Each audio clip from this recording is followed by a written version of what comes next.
Hey, what's happening, everybody? FAA.gov. Get on there. You can find all the new remote ID information. I just thought I'd go over a couple things. 3 ways drone pilots can meet the remote ID rule. And it's listed on the FAA's page. If you have any questions, just click on that. The final rule on remote ID will require most drones operating in U.S. airspace to have remote ID capability. Remote ID will provide information about drone in flight, such as the identity, location, and altitude of the drone and its current station or takeoff location. Authorized individuals from public safety organizations may request identity of the drone's owner from the FAA. Now, this is important because there's definitely been some discrepancy and differences of opinions on who should be able to identify the pilot and their location, etc., without some type of reasonable suspicion of doing wrongdoing. So this is saying that they may request the identity of the drone's owner from the FAA. The FAA's Notice of Proposed Rulemaking, the NPRM, on remote identification of unmanned aircraft systems was published on December 31st, 2019. The FAA received over 53,000 comments on the NPRM during the 60-day comment period following publication. The FAA reviewed all of the comments and considered them while writing the final rule. The final rule PDF has been submitted to the Federal Register for publication. So, and right here is where, if you want to actually pull up the final rule that covers everything, that's where you can just click on that link and it'll take you over there, which after we look at this, we might go over there and look at just a couple of things because it's extremely long. And I know it's going to take me, I was reading it for hours last night, at least 2 or 3 hours, and I wasn't even close to halfway through it. So be prepared to spend a little time if you're going to actually go through that, which I highly recommend. At some point today, I'll keep cutting away at it until I finally, it looks like basically for photographers and videographers, a lot of small businesses, it kind of lessens some of the restrictions for the night flying and flying over people, but really spells out a little more specific details if you're going to be like a bigger business flying over open spaces or over people in aircraft bigger than, I think it was 11 pounds or something like that. So let's see, there are 3 ways drone pilots will be able to meet the identification requirements of the remote ID rule. And you're going to have to do one of these 3 things. And so be thinking about it. Operate a standard remote ID drone. You can click on each of these, I believe, and it'll take you to a link with more information. Broadcast identification and location information about the drone and its control station. Standard remote ID drone is one that is produced with built-in remote ID broadcast capability in accordance with remote ID rules requirements. Now, I don't understand why. I'm not sure if this is just going to be some kind of update or something that DJI is already doing, because I'm pretty sure all my flights are logged, and with all the geometry and longitude and coordinates, GPS location, everything is already stored and logged. So I'm hoping that that's something that already exists or would be a simple update for some of these DJI drones. I did find a bunch of other really cool information in the final rule document that tells all about, what other companies and businesses or, intents and purposes and all the questions and concerns that were put on that questionnaire and put out by the FAA. Got a ton of engagement from the FAA, and it does actually tell you a lot about who's trying to do what with the drones and why. And the FAA is very engaging in that document that really goes through a lot with pretty much saying most of what most pilots are going to be concerned about. The changes are mainly only going to affect smaller businesses and not the bigger businesses, like the flying at night, which I have definitely got a few things to say about that now. Be extremely careful. But let's get back to the second way you can meet the remote ID requirements is operate a drone with a remote ID broadcast module.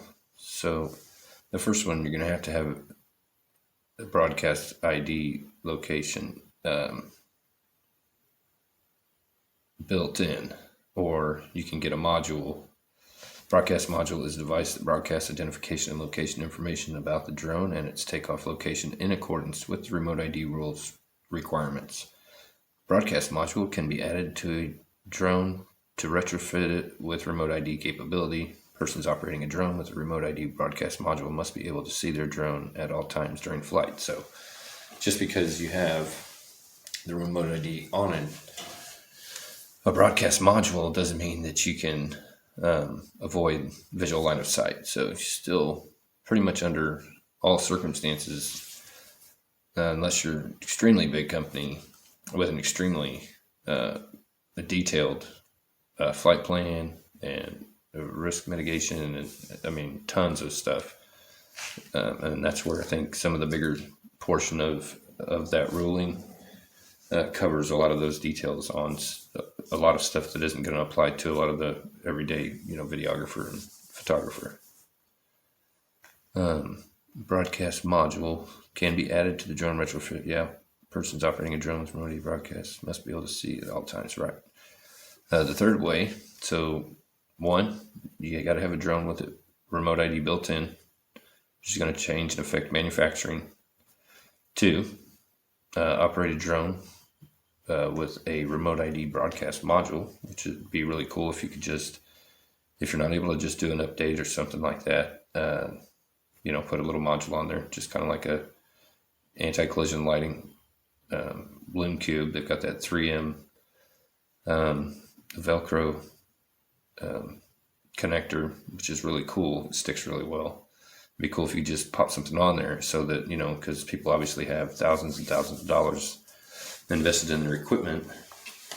And that's why a lot of people were freaking out, thinking that they weren't going to be able to still use the drones that they've already invested in. What does that mean for a business? It was really interesting.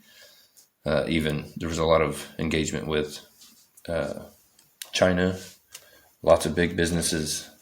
I would highly recommend that people check out the actual final rule, because it's really interesting. The third way is you can operate to the remote ID requirements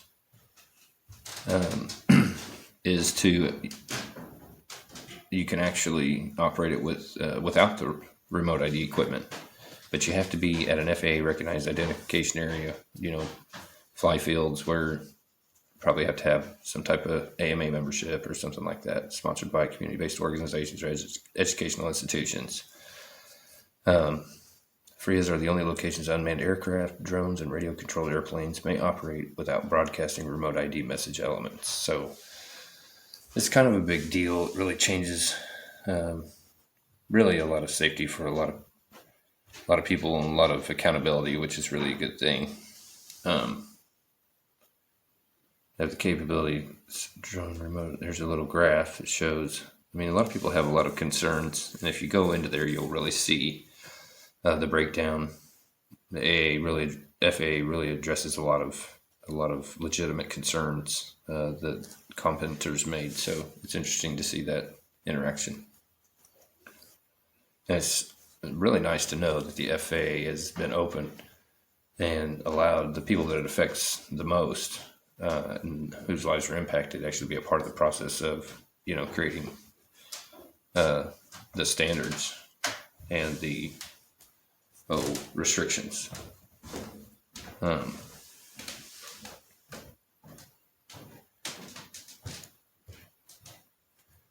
This is really cool. This was a big deal for a lot of people. Was what do we do without internet? Which I was just talking about, following public comments and technical challenges. The FAA decided to eliminate the NPRM's Limited Remote Identification UAS category to transmit remote ID messages through an internet connection to a remote ID UAS service supplier. This option has been replaced by the Remote ID Broadcast Module option that allows for retrofit of existing drones. So, when is all this going to take effect? The FAA made several other changes to the proposed rule for the final rule on remote ID after evaluating commenters' feedback, which is what I said. Changes to the final rule include the compliance dates and registration. The compliance date for manufacturers was reduced from 24 months to 18 months after the rule's effective date. The compliance date for operators was shortened from 36 months to 30 months after the rule's effective date. So, as a manufacturer, originally you had 24 months, now you only have 18 months. Now, as the operator, as the pilot, to get your drones up to par and meet the remote ID requirement satisfactory. It was 36 months, and now it's down to 30 months from the time this goes into effect, which I believe is close to 60 days after the publication of January 21st. And we're now at February 20th, so here really soon. It'll be March or April. I think it'll be March in 2021.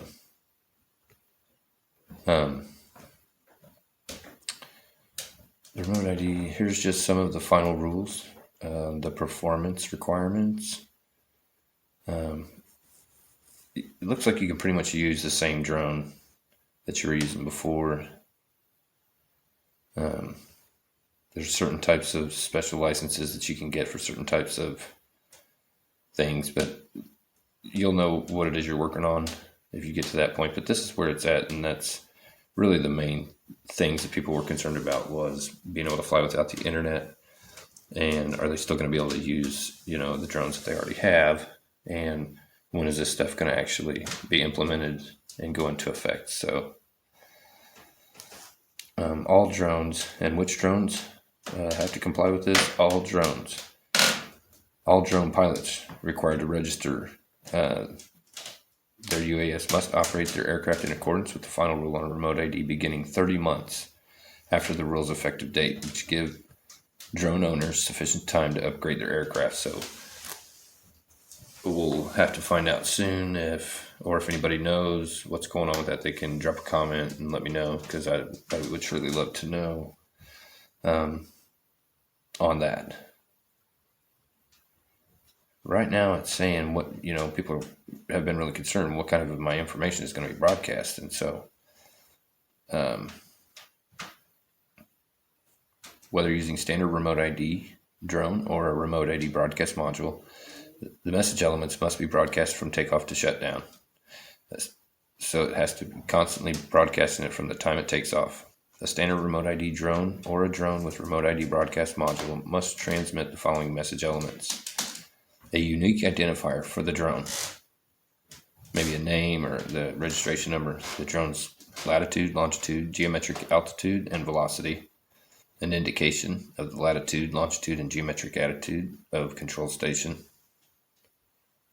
standard or takeoff location broadcast module, a time mark, and an emergency status. Standard remote ID drone only will have that.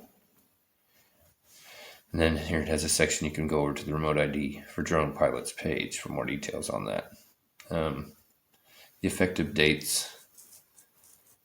Let's see. Almost all the final rule on remote ID becomes effective 60 days after publication of the rule in the Federal Register.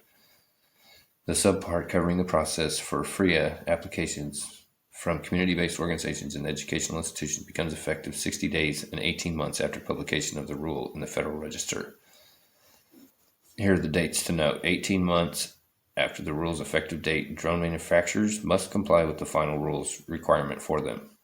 So you won't even be able to buy a drone that is not compliant. You won't be able to continue to buy any of the older style drones that don't come pre-manufactured or equipped with the built-in remote ID. And then that's 18 months. 30 months after the rule's effective date, all drone pilots must meet. So drone pilots, you got 30 months from March 21st, first day of spring. So to be in compliance with remote ID, update your equipment, buy new drones. And so that does bring me to an interesting point.